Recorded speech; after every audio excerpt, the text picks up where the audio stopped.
Hi, everyone. Welcome to the Talks at Google. I'm Tina Lin, Country Manager of Taiwan, and also Sai Li for Taiwan.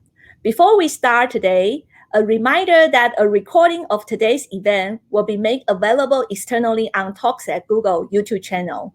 So please do not discussing anything that is internal only information in the YouTube live chat. It's a real pleasure and honor for me to host today's virtual event, and we have a very special guest, Audrey Tang. Many of you probably already know that as Taiwan's digital minister, Audrey has been instrumental in Taiwan's effort against COVID-19. Since some of today's audience tune in from outside of Taiwan and may not be familiar with Audrey, so I would like to share a few things I learned about her impressive background. Audrey started learning how to program when she was 8, and by 12, she was coding in Perl, an all-purpose programming language. At 15, she started her own business, and by the age of 19, she already had worked in the Silicon Valley. She assumed office as Taiwan's digital minister in October 2016 and is the youngest ever cabinet member. Audrey is also the first transgender minister in Taiwan and in the world. So we will have time, then probably we can come back to this point later. Audrey was tasked with helping government agencies communicate policy and managing information published by the government. She is the founder and core member of GovZero. GovZero describes itself as a decentralized community that claims to use technology for the public good, allowing citizens easy access to vital information and power to shape civil society. So without further introduction, let's welcome Audrey to share Taiwan's digital effort and contribution in fighting of COVID-19. Welcome, Audrey. Hello everyone. Have a good local time, everyone. And really happy to be here and to share whatever you would like me to say, really. I wish that there's story in this talk, but there's just Audrey, just Audrey. The organizer tells me that there will be no Dory for this live stream, but feel free to really chat however you want on the YouTube live stream. I'm having this pop-up window on the side. I'm looking at it all the time with my brainwave, I'm sure. And then so the Dory question was actually from someone from the chat room. So before we begin, I believe Tina have a couple more questions to inquire, to ask me before I launch into my presentation. Yeah, I think that's out of my, and also some of the Google's curiosity is that you are quite famous about your brainwave. So for example, that every time when the netizen ask question on internet, even they didn't tag you, and even you will found it immediately and answer immediately. So how you think about that and how you can make it possible? Well, I was able to reply to each and every web forums mentioned about my name because I know this website called Google, and I use Google both as the keyword alert, and I actually already have a tab in the browser that I use, which unfortunately is not Chrome but Firefox. But anyway, in a tab that shows the new mentioning of my name and the keywords that I'm working on in the past 1 hour. So I check it like every half an hour, and if I can contribute, I just go in and comment. The only problem is that it doesn't index Facebook, and so I have another tab that shows the latest searched keywords on Facebook. Because my Facebook feed is removed using a browser extension called Facebook Feed Eradicator, I don't get addicted to Facebook. Rather, I would just do this every half an hour search and again comment when I can make some contributions. So that's something. Bon Chen said that his Chrome just crashed after hearing me mention Firefox. That's entirely unrelated. Cannot reproduce here. Thanks for kind of clarify our kind of like a mythbuster by Audrey herself. Yeah. So let's start for today's sharing. And I think everyone cannot wait to hear more from you about Taiwan's effort against COVID-19. Okay, definitely. Glad to share. So can the organizer please project my screen from the StreamYard? There should be a Lego showing. And the Lego block is a remix, actually, from Aaron Neong-Zhen's New York Times advertisement. And so this is the main idea of how Taiwan successfully countered the COVID based on the 3 pillars of digital social innovation. Many Taiwanese people here probably have already heard this slide, but in which case, I assure you this is really short. So just bear with me for another 10 minutes. So the 3 pillars, as I just mentioned, is about fast, fair, and fun. And the 3 pillars taken together improves democracy as more people participate. Digital democracy, of course, remains one of the best ways to improve participation, as long as the focus is finding rough consensus and running code, not division, not anti-social media. And so the fast part. Whereas many jurisdictions began countering the coronavirus only this year, Taiwan started last year. Last December, when Dr. Li Wenliang, the PRC whistleblower, posted locally that there are new SARS cases from Wuhan, he would get inquiries, eventually punishment from his local police institution. But literally the same day, the Taiwan equivalent of Reddit, the PTT board, has somebody with this nickname No More Pipe reposting that whistleblowing. And our medical officers immediately noticed this upvoted post and issue an order that says all passengers flying from Wuhan to Taiwan need to start health inspection the very next day, and that's the first day of 2020. So this says to me 2 things. First, that the civil society trusts the government enough to talk about possible new SARS outbreaks in a public forum, and that the government trusts the citizens enough to take it very seriously and treat it as if SARS indeed happened again, something we've always been preparing as a nation since 2003. And because of this open civil society, according to the Civicus Monitor, Taiwan is the most open society in the whole of Asia, and one of the only 2 in the completely open category in Asia Pacific, along with New Zealand. And we enjoy the same freedom of speech, of assembly, of the press, and so on as other liberal democracies, but with the emphasis on keeping an open mind to novel ideas from the society. And that's why we managed to counter coronavirus without a lockdown, and also counter the infodemic without a takedown.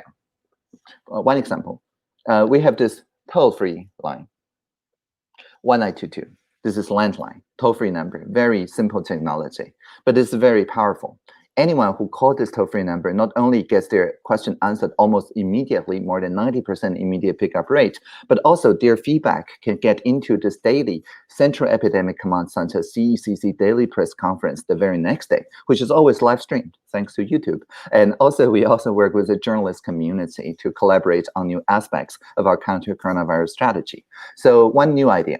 There was one day in April when a young boy, I think his family called, saying that the boy doesn't want to go to school because the schoolmates may laugh at him for wearing a pink medical mask. Because when you ration mask, you don't get to pick the color. And it just so happened that all they get was pink. And the very next day, everybody in the CC press conference started wearing pink medical masks, including Minister Chen Shizhong, our commander, who also said that his childhood hero is Pink Panther or something. And so they made sure that everybody learns about gender mainstreaming. People change their avatars on social media pink. And this is really a social innovation. It amplified the idea of a mask that protects his good mask. Pink is the hip color. The boy become the most hip boy because only he had a pink medical mask that he as well. And so that kind of fast response really builds radical trust between the government and the civil society. Another focus is fairness. For example, when we ramp up the facial mask production from 2 million a day to 20 million a day, we need to make sure that everybody can get the medical mask equally. Otherwise, the physical vaccine wouldn't work. And so we utilize the National Health Insurance Card, the NHI card, to collect masks from nearby pharmacies. Fairness is our guiding principle. And GovZero, which Tina just briefly mentioned, played a really large part in what we call reverse procurement. In traditional procurement, the government determines what to do, what to develop, and the private sector implements it. Now, in reverse procurement, a Google developer group in Tainan, that's a southern city in Taiwan, determined what to do as a society. And Google supports it with Google Map API access, and it demands that the National Health Insurance Agency, NHIA, opens up the open API to power the mask availability map. Not only do we publish the stock level of all the pharmacies, as you can see here in the Pescador Islands in Penghu, this particular pharmacy have 58 adult masks in store and 196 children's masks in store. Nowadays, if you go to there, you can collect 9 per 2 weeks if you're an adult or 10 if you are a child. And so we publish this every 30 seconds, making sure that GovZero, that's a civic hacker initiative, and all the community contributors, altogether they built more than 140 tools that enable people who prefer viewing maps or voice assistants or chatbots, whatever, and they can all see which pharmacies near them still have medical masks. And that made sure that more than 99.99% of citizen residents can remain calm and collected, because we radically trust the citizens with open data. People queuing before and after me can make sure that when I do get 9 medical masks, this number actually decreased by 9. If this number rather increases, they will call 1922 right there. And so people who show any symptom will then be able to take the mask, go to a local clinic, knowing that they will get treated fairly without incurring any financial burden. This also enables people to make dashboards that lets everybody see our supply is indeed growing tenfold in actuality over 2 months only to 20 million a day. And that's where in Taiwan, up to each precinct, like where do we have an oversupply or undersupply based on the real-time feedback by the pharmacist. So we adjust in a weekly iteration our supply and demand curves and strategies that is co-created with the whole of society. So one of the independent analysts said that, okay, there's a lot of people in the Hsinchu Science Park, I'm sure, or in the Taipei City or New Taipei City, who systemically did not have access to masks, because when they get off work, all the pharmacies have already closed. And so because of that, and that they don't live with families who can go to the pharmacies for them, they miss the mask collection times. And that comprises to around 20% of the population. And so that's why we started also working with the convenience stores. You can see our premier, Su Zhenchang, smiling very happily here. That is because we started working with convenience store a month after we rolled out this pharmacy distribution, so that everyone can take the same NHI card and collect your mask anytime, 24 hours a day. And so we ensure fairness of all kinds. And finally, I would like to stress, but because this is a stressful time, people feel anxious, and there's a lot of panic buying and conspiracy theories. That's called an infodemic. In Taiwan, our counter-disinformation strategy that we have rolled out before the pandemic already is based on the idea of humor over rumor. Humor over rumor, very simply put, is that whenever there's a panic buying, anything that travels on outrage, we would, after at most 2 hours, push an internet meme that is very funny, hilariously funny. When the fun has a higher Arnold value, a higher basics transmission rate than outrage, then people who have laughed about something will not be able to feel outrage. And then people can start talking about the actual facts. For example, when there was a panic buying of tissue papers, there was a rumor that says, quote, "Oh, it's the same material as medical mask, so the ramping up medical mask production will reduce the supply of tissue papers," unquote. That's not true, by the way.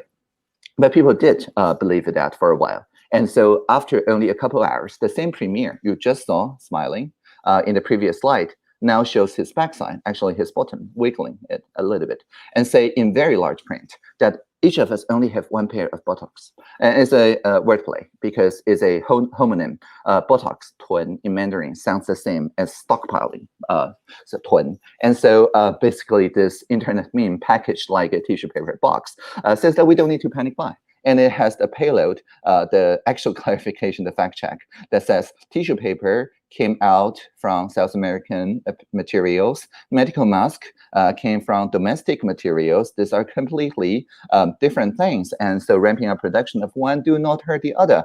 And anyone who spread this kind of intentional disinformation that hurt the citizens, there are actually the penalty for it. It's beyond the freedom of speech when you intentionally hurt the public. In fact, I think we persecuted like 3 people, and they were tissue paper resellers, and they were the origin behind that original panic buying disinformation. But in any case, the idea is that when this goes viral, the conspiracy theory stops going viral. So in just a couple of days, the panic buying is put to the stop.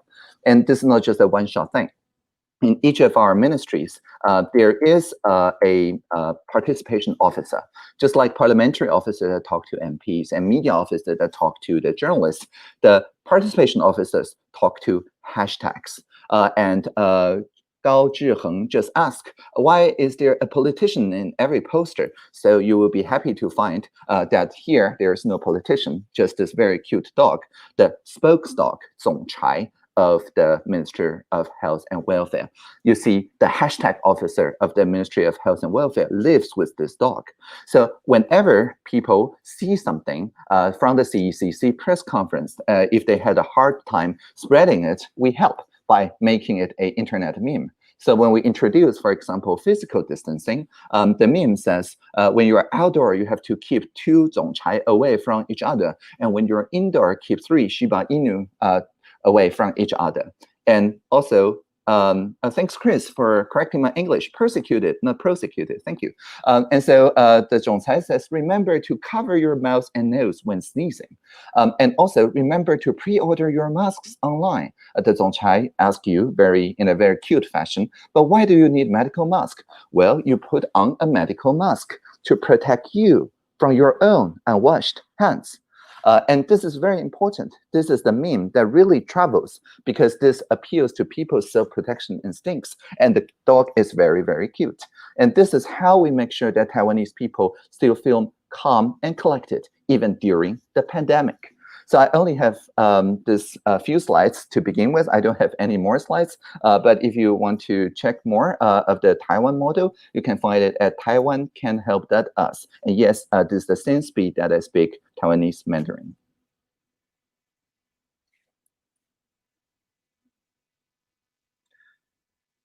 So is Tina going to be back, or do I just start engaging with the YouTube?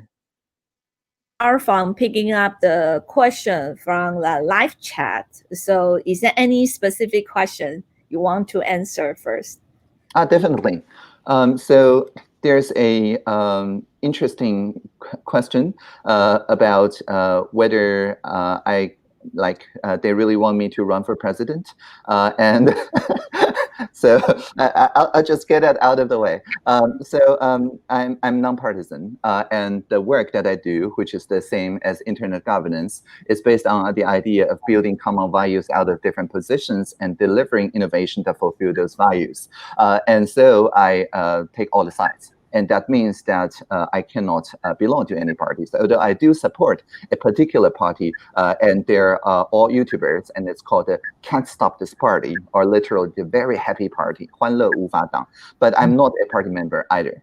And so my work is just to bring fun and into joy, really, into policy making for everybody involved. And nowadays in Taiwan, it's very difficult to consider anyone running for presidential candidacy without any party affiliation.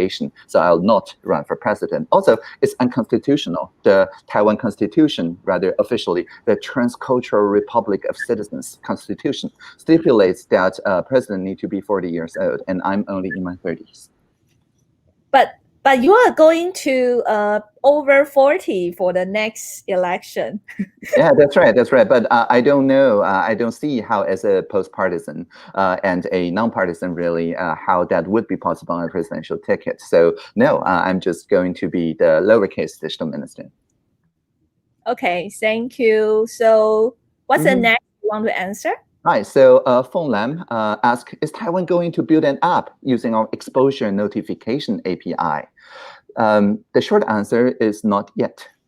We have not built any contact tracing apps. There's a saying, anything that we're born with is human nature. anything that's invented after we're born is technology. And so to paraphrase, anything that the government does before the pandemic is considered fair play. Anything that the government introduced after the pandemic is treated with suspicion.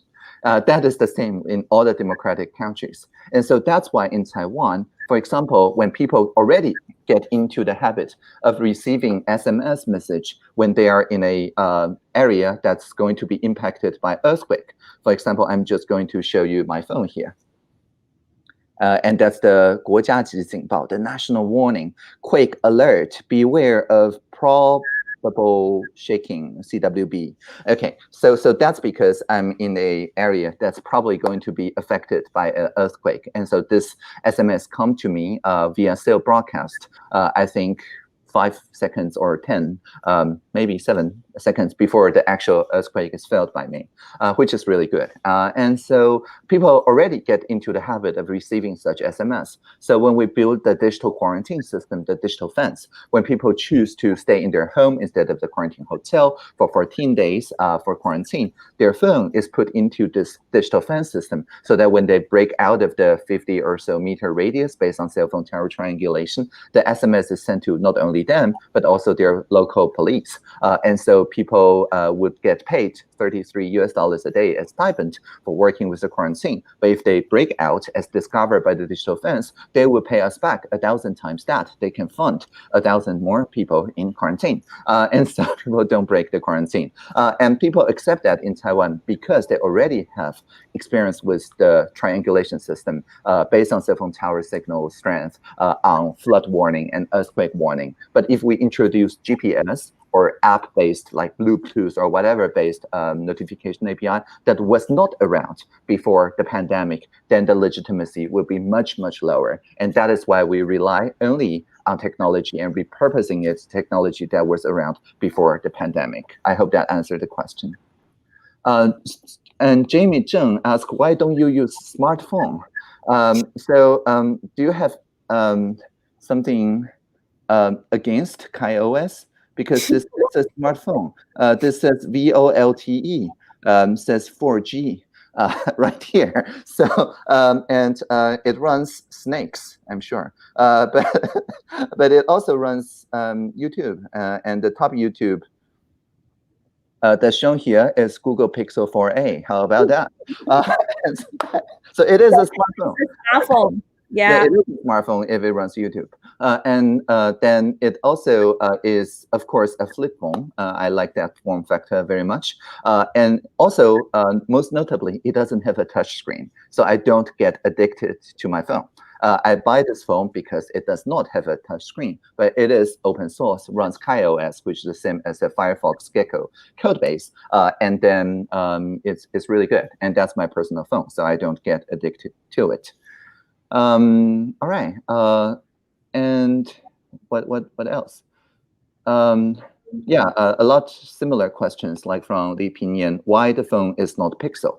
I mean, if you are going to make a Pixel phone that doesn't have a touch screen, I will take it. But that's your choice, not mine. Okay. Just one infomercial that we just launched our new Pixel 4a today. Yes, but even it doesn't come touch screen. Yeah, I know it doesn't come in a touch screen free version. And I mean, I do have a touch screen near me, and this is this iPad. But I treat the touch screen as a non-touch screen. I always interact with it only using this Apple Pencil. So if you decide to introduce something with the stylus, I can also reconsider. But if it's touchscreen only, I really cannot use it because I'll get addicted to it, and that's not good for anyone's mental health, not just mine. All right. So what else? Julia Filio would like to know what's my view of 5G adoption in Taiwan. That's a great question. The 5G adoption in Taiwan is pretty good. We already have a clean path which, by the way, we already had in 4G, which is end-to-end without PRC-made components. And that's not because we're against any particular vendor. Rather, that is just a realization when we occupied the parliament in 2014 that there is no real private sector company in the PRC. And if they want, the party can always make anything de facto state control over one of their party branches. I mean, that's what they also say. Yeah, so it's very overt, not covert at all. And so we have a clean path, and we already deployed 5G, and we got a lot of money from our 5G spectrum auction. And because in Taiwan, if you swipe your national health insurance card, that's you're in the socialist system. But if you swipe your credit card, you're in the capitalist system. So we have both wings in our society. And the socialist system, which is broadly speaking, education and health, will use the 5G auction money on the most rural, the most remote places, the digital opportunity centers, the indigenous nations, the remote islands. We already have broadband as a human right. Anywhere in Taiwan, even the top of Taiwan, Savia, the Yushan Jade Mountain, almost 4,000 meters high, you have 10 megabits per second at just $16 per month, unlimited data connections both ways. Otherwise, it's my fault personally. But that doesn't translate to usage, of course. So we're going to make a lot of sandbox vertical experiments that will test the 5G on making sure that, for example, the telehealth, telemedicine, diagnostics, even surgery on ambulance cars, and so on, gets the funding that they need to develop, and that will also test the millimeter wave part of the 5G spectrum, and that will take place first. So the slogan is 越偏乡越先进. The more remote you are, the more advanced you are, and that's our 5G strategy, which is part of our DG plus strategy, DIGI, which stands for digitization, innovation, governance, and inclusion, respectively. So what else? Kevin Fu asked, what motivates me to get up every morning? Really good question. There's a fact that I do most of my work in my sleep. So nowadays, like this is daytime, right? So I'm just having fun. I'm optimizing my work for fun. I listen to all the sides. I read the people's ideas, position papers, whatever, but do not pass judgment. I do not make decisions or interpretations during the day. I'm just having fun. And then before I go to sleep, I would flip through the materials that really need a common value out of those very different positions and come to a common value. So I would do that without sounding the sounds in my mind. And then I would just go to sleep and with no alarm clock. And usually after 7.5 or 8 hours, I will wake up with a solution, with a common value that can take care of all the sides. And that motivates me to get up in the morning. But if it's very difficult, like if there's like 7 different stakeholder groups, there were like long history of distrusting each other and so on, I will work longer. So I will work 9 hours, that's to say sleep 1 hour more, and then wake up only when there is a common value in my head. So maybe you can try it out yourself. What else? Yeah, I think the question one is, can you share your thought about how to balance between privacy protection and pandemic prevention measures? Yeah. Right. Actually, you can enhance privacy protection during the pandemic prevention. I'm sure that those of you who work on the notification API, which has had a lot of review and feedback on this version 1, so that on version 2, it improves on its privacy preserving capabilities, understand that during the pandemic, there's a lot of people who are very passionate to review your code and your processes so that they become more privacy enhancing. And previously expensive or hard to understand or just obscure technologies such as, I don't know, fully homomorphic encryption, differential privacy, split learning, and so on, are having a field day because people really care about privacy. And then there's large amount of people really looking into the available research, and that provides the capability for privacy enhancing technologies to prove to people that it's actually conserving their privacy. Case in point, we had a hackathon called Cohack, COHACK.TW, with a lot of other jurisdictions teams. And one of the 5 winners, each winner will receive a 大同电锅, a rice cooker. And anyway, which is a symbol of open innovation in Taiwan because it can be repurposed to disinfect medical masks. But I digress. The idea is that people would use this logboard, which is an app on Google Play, and to record their symptoms, their whereabouts, and so on. But it works entirely in airplane mode only, so that it will not transmit anything, Bluetooth or NFC or Wi-Fi or 5G, 4G, whatever, Morse code, avian carriers, to any other device. So it's entirely to yourself, like your personal diary. And the only time you share it is if a medical officer comes to you to do an interview on contact tracing. And there was one click, you can generate this one-time use URL that contains only the kind of information that medical officers truly need, because that app is co-created with medical officers, without divulging the privacy details of our friends and families, as you probably would do in a traditional interview. So this is a logboard that actually protects, enhances people's privacy. And only when the apps feel that they are personal, like in the sense that it serves a fiduciary duty, its value aligned to you, it's accountable only to you, it serves only your primary interest. As I said, the mask serves your interest because it protects you from your own unwashed hands. When the incentive is designed this way, then people come to gradually trust the privacy-enhancing technologies. And so I think the pandemic is a great opportunity for us who work in the PETs to show our value to the society at large. So Laura, Wu network just got crushed. Wonder it's because of the mystery power. Again, this is entirely, I think, incidental. I do not have any Wi-Fi breaking powers. So Tina, do you have any favorite question that you would like me to highlight? I think there's a few people ask about the privacy concern and also security associated with the EID.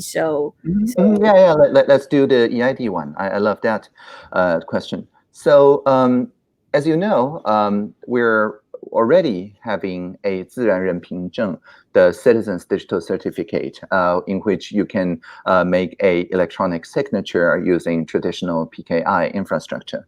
We also have a paper-based ID, which is currently suffering from a problem that it was designed almost 15 years ago now, and the expiry date of the counterfeiting fighting technology, that's paper, a special kind of paper, is becoming out of date. So it's becoming more and more easy to forge our citizen certificate.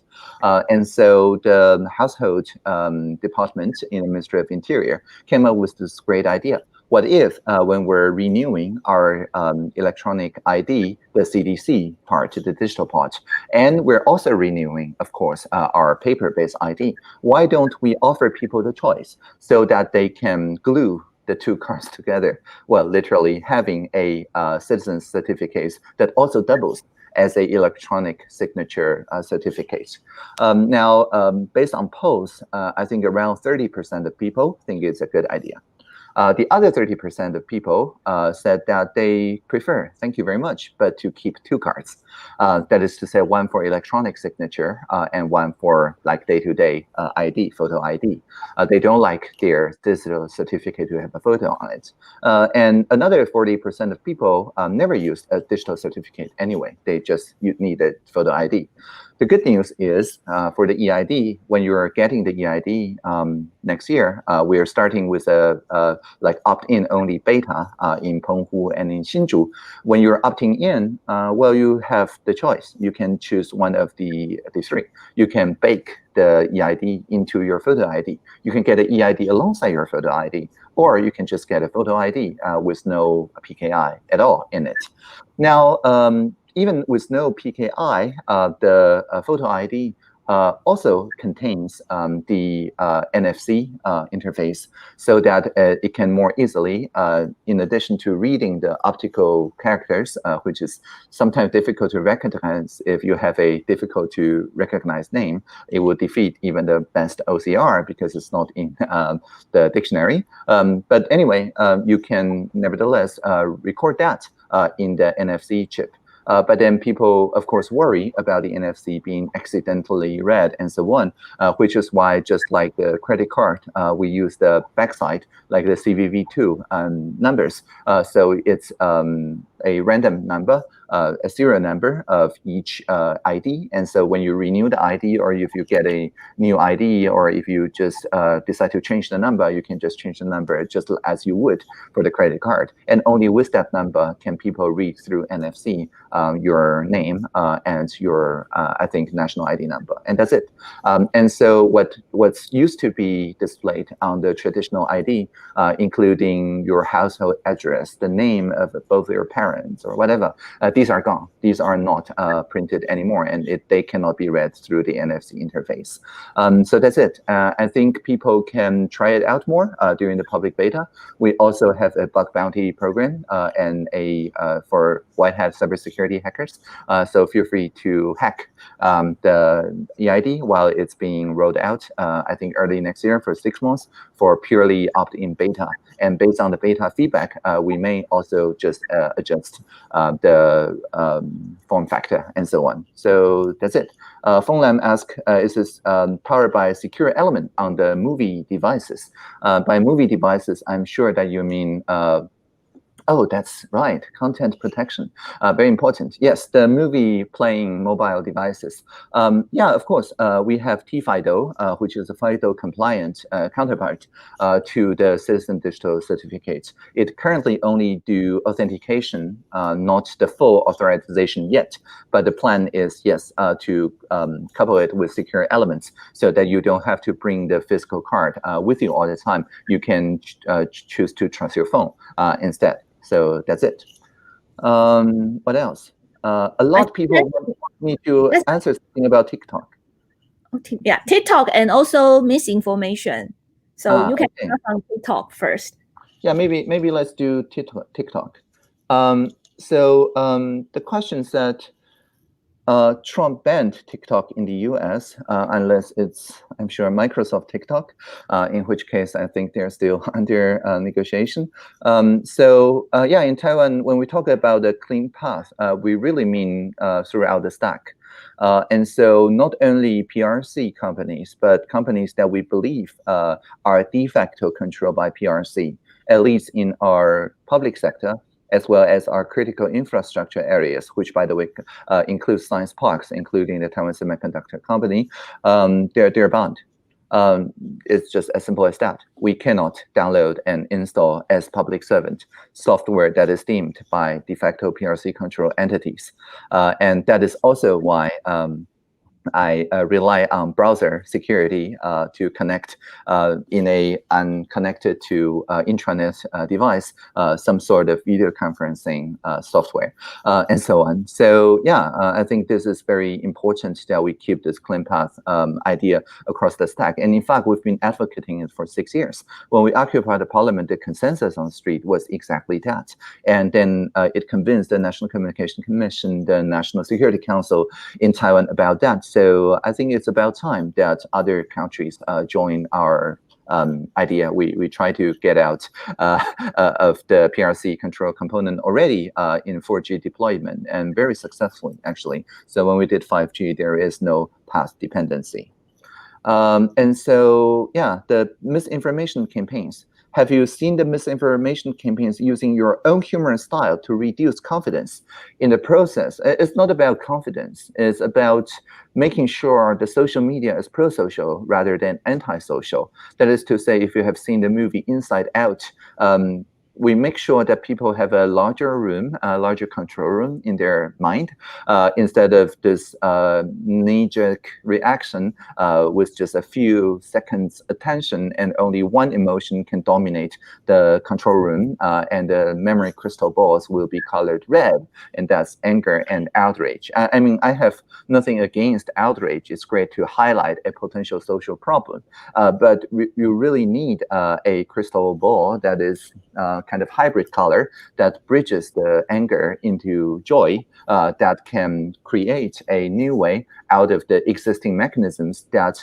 can prevent any injustice from happening again. That is the proper channeling of rage, of social outrage into co-creation.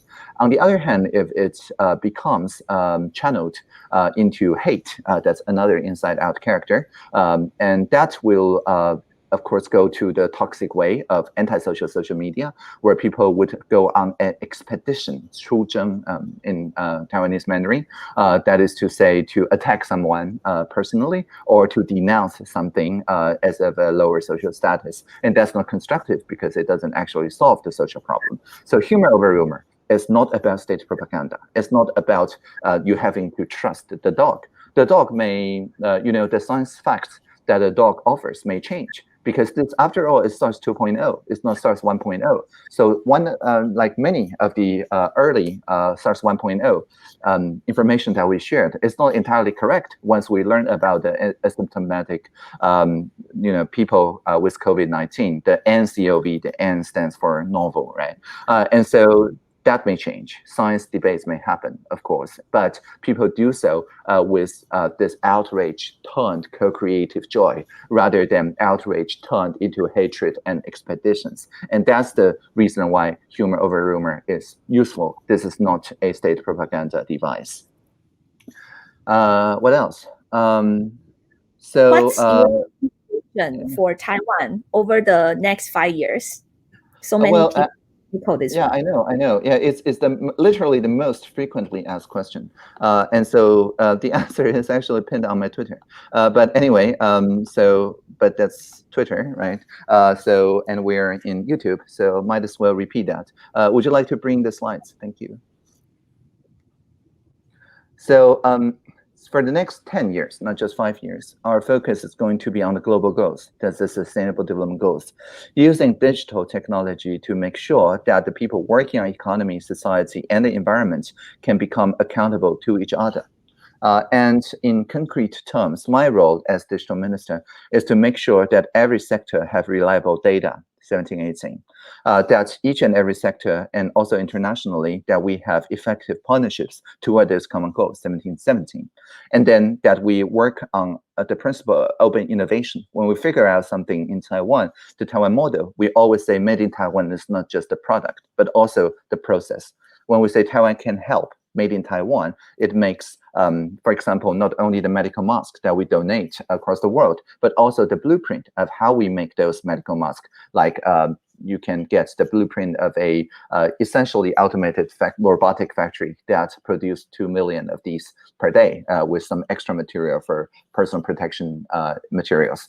But for the society at large, what will be the effect of these 3 Sustainable Development Goal targets? I would say that we will think of digital as very different from the traditional linear growth that was the age of information and communication technology as technologies only. Rather, we will look at it as an opportunity to create a new kind of society that is more plural. And so my job description literally is this poem that I will recite now. It goes like this. When we see the Internet of Things, let's make it the Internet of Beings. When we see virtual reality, let's make it a shared reality.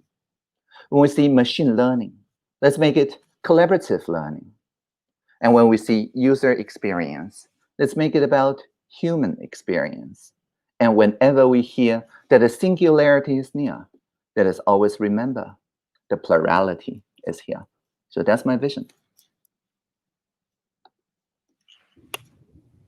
Thank you, Audrey. And let's see.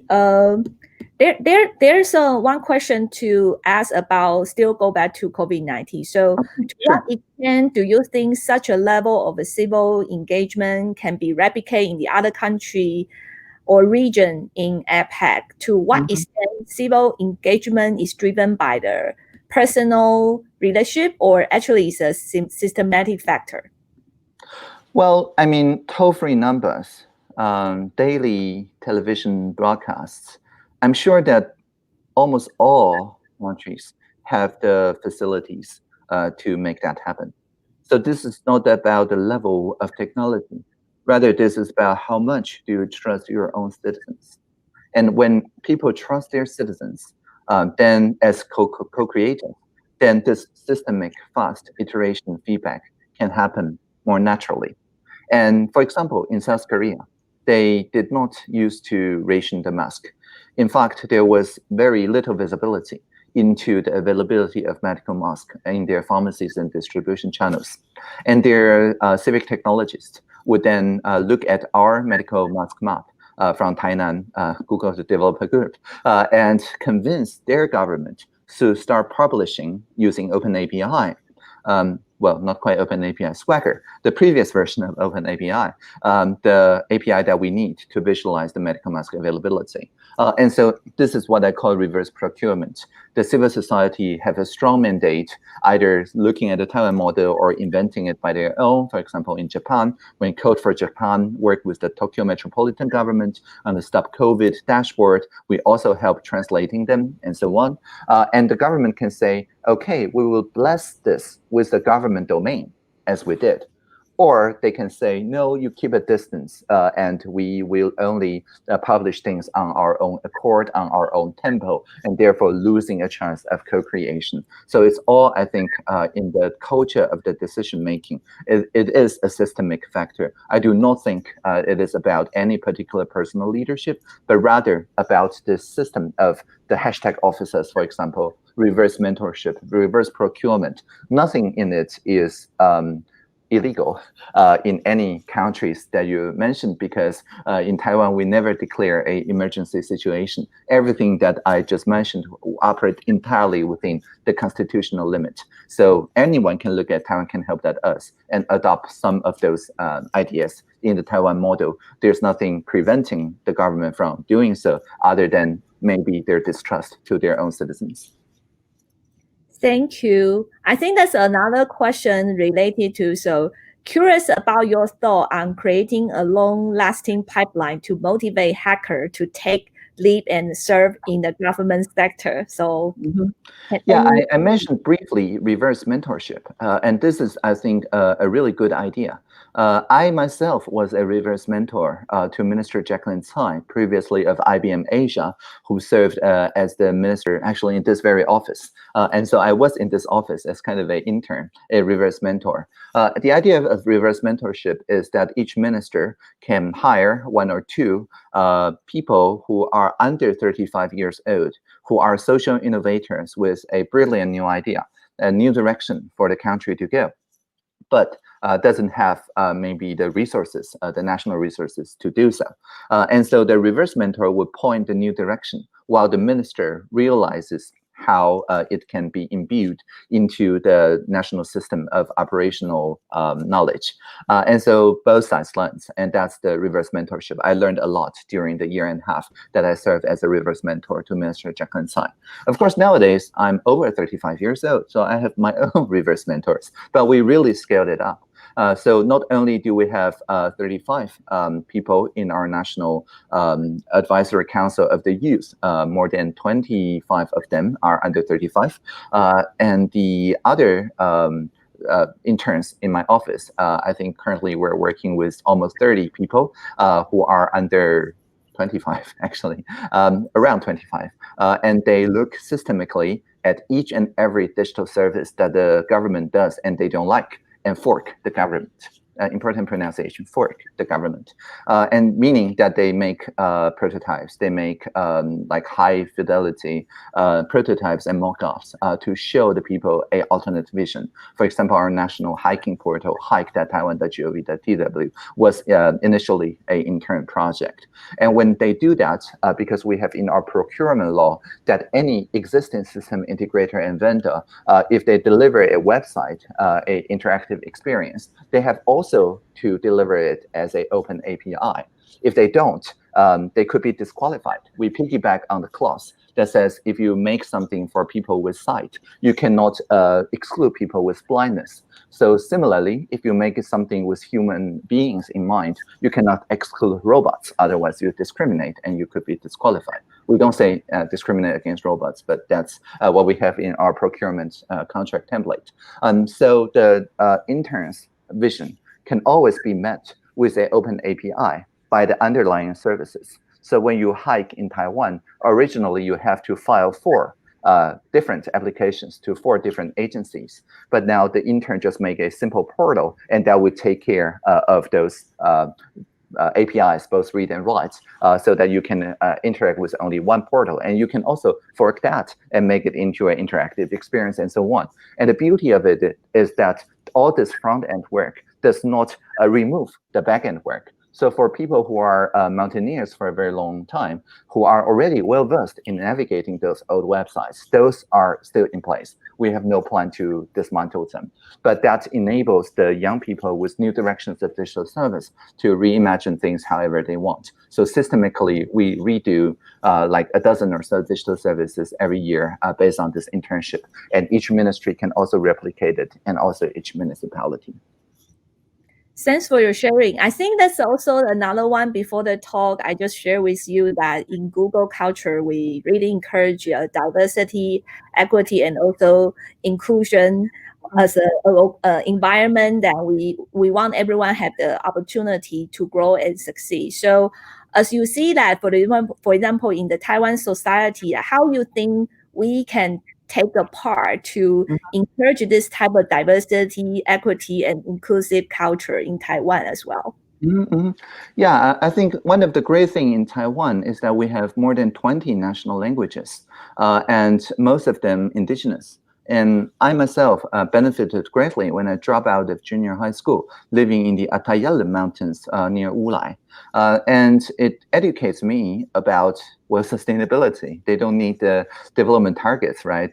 They've been around for many, many centuries. And so all the different indigenous cultures offer a different insight, and of course also new immigrant cultures, like the Taiwan culture, which is neither matriarchy or patriarchy. The gender simply doesn't matter when choosing the leader.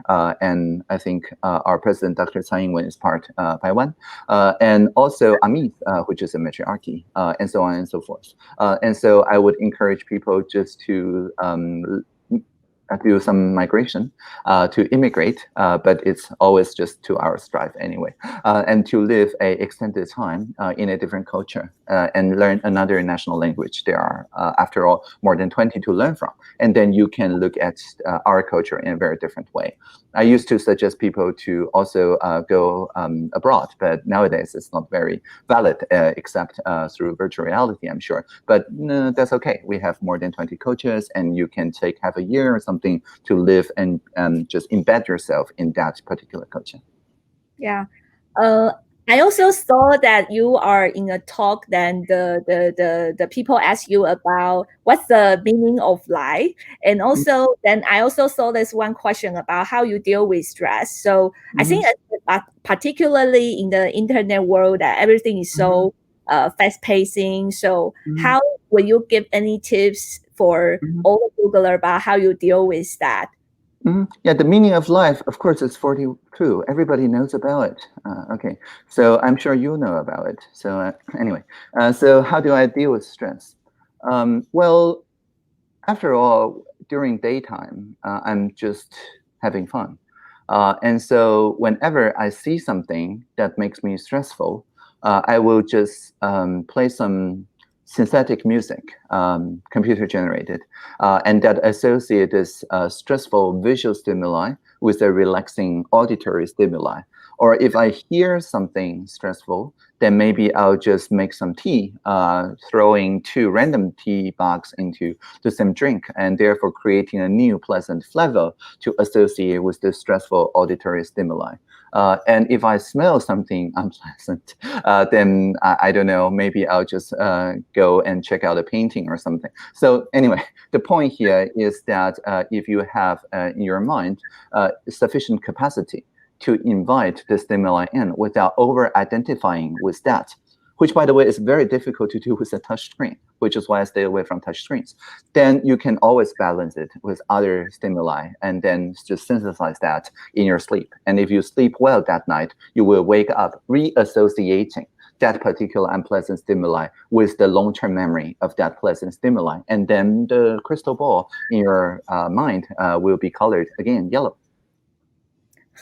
I think that's a really, really cool perspective.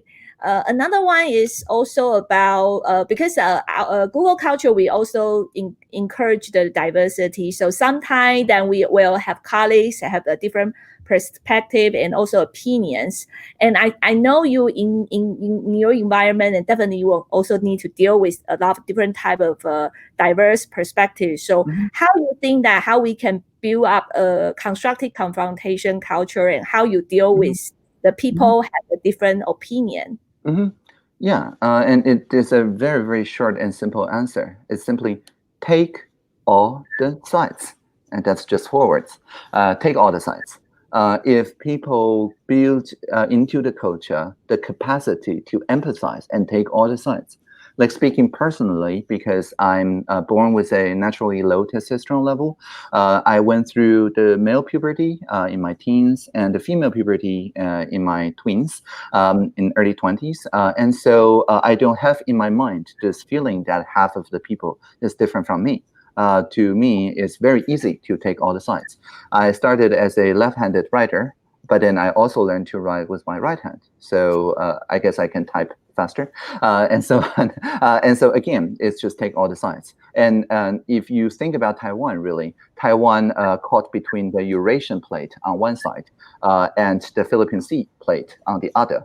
There's endless earthquake and the earthquake warnings that's broadcasted by cell phone broadcast. And that taught us not only to make our buildings resilient, but also our ideas resilient. When you can take both sides and you can survive the earthquake, the tension, that means that the Jade Mountain, the Sevilla, the tip of Taiwan, grows every year by 2.5 centimeters. That's a geological fact. It's not a metaphor. And so that's what enabled the Taiwanese politics, instead of being caught by the left wing or the right wing, to grow skyward and take the upwing, if you will. That's really cool.